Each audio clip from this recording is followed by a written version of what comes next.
ازيكم عاملين ايه؟ يا رب تكونوا بألف صحة وخير وسلام. اعذروني عندي نزلة برد عشان الصوت. في اول فيديونا نترحم على كل امواتنا، ربنا يرحمهم ويغفر لهم ويسامحهم اجمعين. ايه رأيكم في الجمال ده النهاردة؟ شكله حاجة كده تحفة. انا عاملة شيش طاووق كبد الفراخ، وعاملة مقدماها مع الرز البني. معلش المقطع بتاع الرز البني ما تصورش، هو رز بني عادي خالص معمول بالقرفة.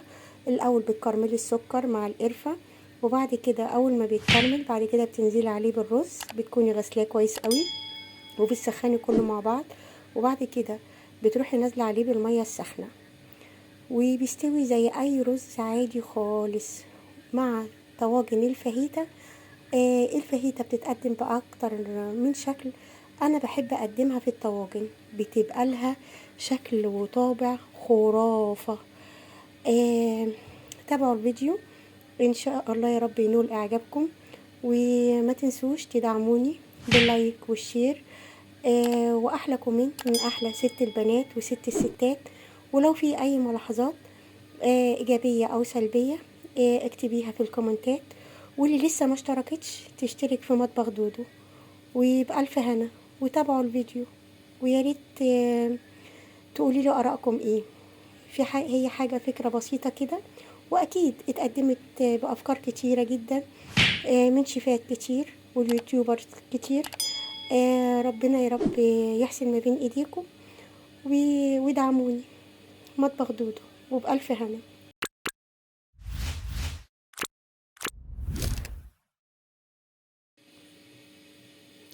بسم الله الرحمن الرحيم. ازيكم عاملين ايه؟ مقاديرنا النهارده عبارة عن نص كيلو فراخ بانيه مغسول كويس ومتبل بالملح والفلفل، ومعانا نص كيلو كبدة فراخ مغسولة كويس قوي، وانا بسلقها نص سليقة في مية سخنة وخل وملح وفلفل، نص سليقة بس. ومعايا طماطم مبشورة 6 طماطمات مبشورين، ومعايا فلفل الوان وبصل شرايح. تعالوا معانا نشوف هنبدأ وصفتنا ونعمل الوصفة بتاعتنا دي ازاي. احنا النهاردة هنعمل وصفتين حلوين قوي. تعالوا معايا ونشوف الوصفة.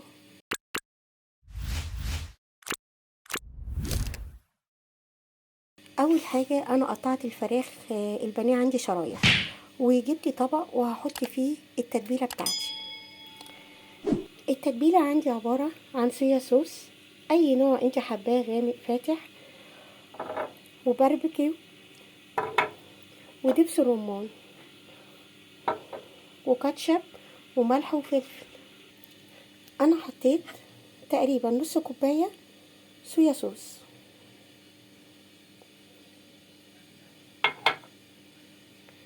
ونفس عيار الكوباية باربيكيو،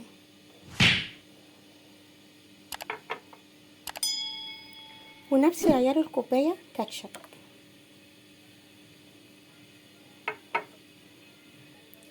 ومعايا البهارات فلفل وكمون وشطة ومعلقة سكر. مش هحط ملح عشان الصويا صوص ملحها كفاية، زائد ان انا متبلة الفراخ عندي بالملح وفلفل. وهحط ربع كوباية خل ومعلقتين زيت، وهقلب كل المكونات دي مع بعض. في بولة او طبق انا هحط نص التتبيلة دي على نص كمية الفراخ، على كمية الفراخ، وهنقص حبة كده من التتبيلة دي، هنشوف هنعمل بهم ايه. واول حاجة هقلب التتبيلة دي مع الفراخ كويس قوي زي ما حضرتك شايفة.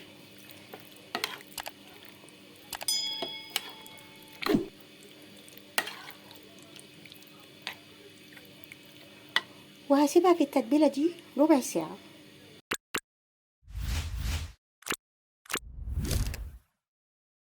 اول حاجة انا عندي صينيتين. اول صينية حطيت فيها حبة 3 مكعبات زبدة وحبة زيت، وتاني صينية حطيت فيها مكعبين زبدة. اول حاجة الزبدة ابتدت تسيح زي ما حضرتك شايفة كده في الطاستين. اول طاسة انا هنزل عليها بالفراخ بتاعتي زي ما حضرتك شايفة كده.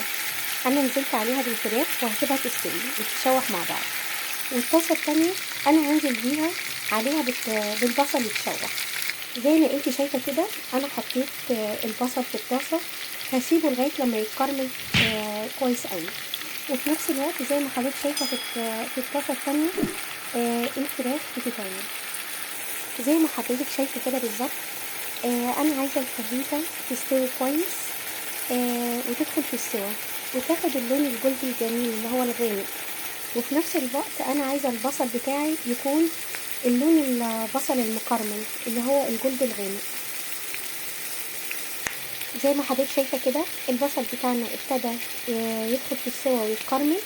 وفي نفس الوقت الفاهيتا بتاعتنا زي ما حضرتك شايفه كده برضو داخله في السوا. البصل بتاعنا كده ابتدى كمان بقى يتكرمل، هنزل عليه بالفلفل الشرايح. زي ما حضرتك شايفه كده انا نزلت على البصل بتاعي بالفلفل الشرايح، وهنزل عليه بالطماطم اللي هي المبشوره. زي ما حضرتك شايفه انا نزلت على البصل بالفلفل الشرايح والطماطم المبشوره وباقي التتبيله اللي انا كنت مخليها، وهقلب الكلام ده كله مع بعض. انا هنا حطيت عليه باقي الخلطه اللي انا كنت سايباها على جنب، وظبطت الحياء بتاعه، لقيته محتاج ملح وضفت له شطه، والشطه دي اختياري. هسيبه ياخد ويدي كده مع بعض بشكل ودي مع بعض لغايه ما يتسبك شويه.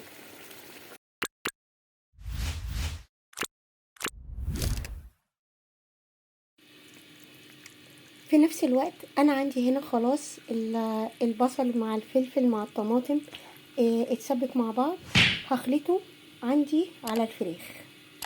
انا خلطت الفلفل بتاعنا اللي احنا عاملينه بالبصل بالطماطم وبرده كنت ضايفه له نفس الخلطه اللي هي بتاعت الشيش طاووق، ضفتها على الفراخ وهسيبهم مع بعض كده ياخدوا من طعم بعض ويختلطوا مع بعض. زي ما حضرتك شايفه كده الفاهيتا امتزجت كلها مع بعض. عايزه اقولك الريحه حكايه، وان شاء الله الفكره تنال اعجابكم. لو وصلتي معايا لغايه اللحظه دي ادعميني باللايك والشير، واحلى كومنت من احلى ست البنات وست الستات. وده كده شكل طواجن الفاهيتا. انا بس هحطها في الفرن مش اكتر من 4-5 دقايق.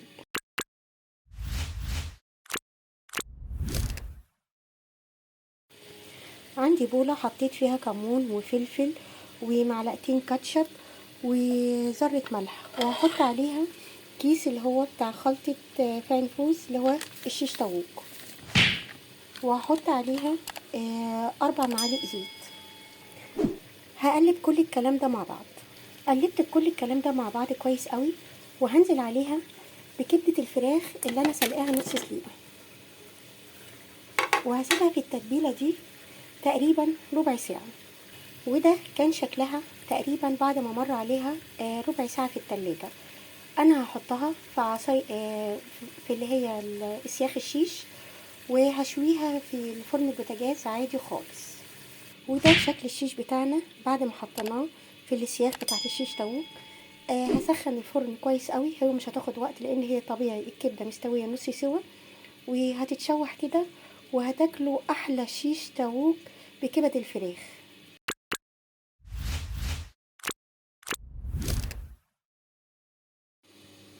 حبايبي كده شكل الطواجن بتاعتنا بتاعت الفاهيتا بعد ما طلعت من الفرن.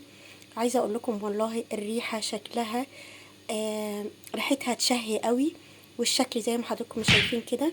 وفي نفس الوقت انا طلعت شيش الطاووق اللي هو بكبد الفراخ، حاجه كده وهم. يا رب تكون وصفتي النهارده نالت اعجابكم. انا هقدمها مع الرز البني. حضرتك تقدري تقدميها مع المكرونه الرز ابيض زي ما حضرتك حابه قدميها. بس صدقيني الطريقه دي تجديد في طرق اللي هو تقديم الفراخ، بس الطواجن بتدي طعم وريحه حكايه كده. وبرضو تقديم كبد الفراخ بطريقه حلوه. بس انا اساسي في تقديم كبد الفراخ من الاساسيات ان انا الاول بديها غلوه مع حبه خل وملح وفلفل في ميه مغليه نص غلوه، وبعد كده حضرتك تقدري تقدميها بكل الاشكال. انا قدمتها بطريقة خفيفة بالتتبيلة اللي حضرتك شفتيها معايا بالظبط. وشويتها في البوتاجاز في الفرن. انت حضرتك تقدري تشويها عادي خالص، ما بتاخدش اي وقت لان هي طبيعي مستوية على البوتاجاز من فوق.